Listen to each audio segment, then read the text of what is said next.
Hi Maker, I'm Angel with FleeceFun.com, and today I'm going to show you my tips and tricks for making freezer paper shirts. They are so cute, so fast and easy to make. You probably already have most of the stuff already in your house to make it. I'm going to show you a couple of tricks and things that you need to know so you can make awesome freezer paper stencil shirts yourself at home. For this project, you will need a Cricut Maker or Cricut Explorer 2 or Cricut Joy, light grip mat, freezer paper. The freezer paper must be freezer paper with a plastic backing. You can get this at any grocery store. A clean t-shirt, simple graphics. I used a few I found in Cricut Access. Paper tweezers, Easy Press or Easy Press Mini, spray paint or fabric paint, masking tape, and paper scraps for masking. Step 1. Prep the shirt properly. I always wash and dry my shirts before I create with them. I also take care to use only detergent, no fabric softener or dryer sheet. This is so no film is on the shirt that can mess with my paint. All right, so to start out, we're actually gonna go over to the computer here and I'm gonna show you a few tricks that I've learned in Design Space so you can make a really cute shirt. Let's go. Step 2, prep the graphics in Design Space. When choosing graphics for freezer paper, keep in mind that you'll be dealing with the negative space to make the stencil. For this reason, it's best to stick to simpler graphics with minimal negative spaces. Mind the D, B, G, A, R, E, O's, and P's. This is one of the graphics that I chose. This graphic is technically 2 colors. I need to cut it out as one stencil. So in Design Space, select the entire graphic, all the layers. Then click the weld button. The graphic then becomes one color and one layer. Now it will cut out all together.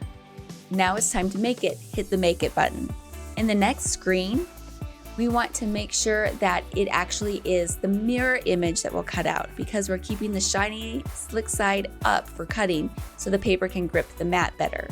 So make sure to mirror that image. Also, when placing items on the mat, I want as much space as possible as I can give between the items. This will make the stencil more effective. Since freezer paper is inexpensive, give yourself some space to work with. Grab the graphics on the mat and center them and give them some distance from each other if you're cutting out more than one. You can see how centered they are on the mat by zooming out using the plus and minus buttons on the bottom left corner. All right, now that we have all of that designed and ready to go and cut out properly with some space, let's head over to the machine and cut out the stencils. Step 3, cut out the freezer paper stencil with the Cricut Machine. Cut down the freezer paper to the size of your Cricut mat. Place the paper on the mat, shiny side or slick side up, facing you. Cut using the freezer paper setting in Design Space. All right, looks good. Now it's time to weed the stencils, and it's a little different than with vinyl because we're dealing with the negative. Step 4, prep the freezer paper stencils for the t-shirts. Very, very carefully pull the paper up from the mat. Try not to tear the paper. Take your time. If you hear tearing, stop, find where the tear is occurring, and try to help the paper from the mat in the spot to stop the tearing from continuing. Do it until you have completely removed the paper. The paper is your stencil. However, you do need a few of the remnants on the mat, so don't get rid of them yet. Using scissors, separate each stencil. Okay, great. Now it's time to adhere it to the shirt. Step 5, add the stencil to the t-shirt. Using an easy press or an iron on a low setting, place the freezer paper shiny side down so it's touching the fabric of the t-shirt. Iron it on. The plastic should stick to the shirt, forming a seal. With the main part of the stencil on the shirt, add any centers to letters or graphics and iron them into place. All right, now it's time to paint. Now, I use spray paint because that's what I had just laying around, but you can just use fabric paint, whatever works for you. You can just dab it with a brush or you can spray paint it like I did. Step 6, paint the t-shirt. I opted to use spray paint, but you can easily use a foam brush and fabric paint for this step. Place thick paper or cardboard inside the shirt to prevent bleeding to the other side. Using paper or cardboard, mask off the t-shirt so only the stencil is visible. Spray lightly and it might take a couple of passes.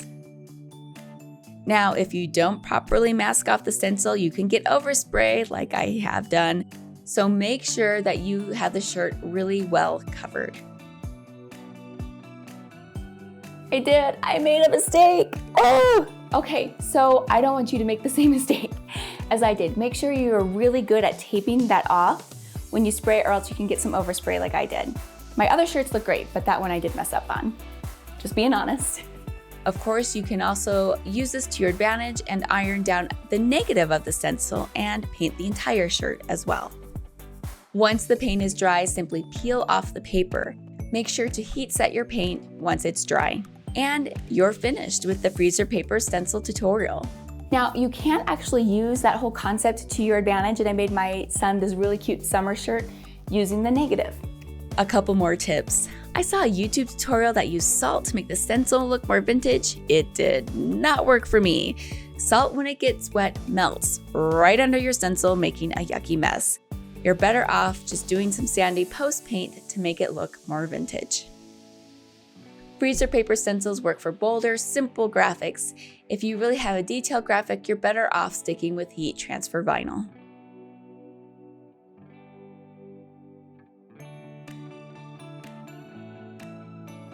And that's it. You have this really cute shirt. It's fun, it's fast to make, it's a lot cheaper than vinyl, and it's a great way to have some fun and make a craft this summer. If you like this tutorial, I have more on my blog, fleecefun.com, that I think you'll enjoy. Please be sure to check it out. I have some links below to some things I think you'll like. And hey, give me a thumbs up for my hard work here. I sure would appreciate it. And be sure to subscribe and hit the bell icon so you don't miss out on more awesome videos just like this one. Okay, so are you a t-shirt maker? I know I like to make t-shirts, especially for vacations. Have you done it before? Let me know in the comments below.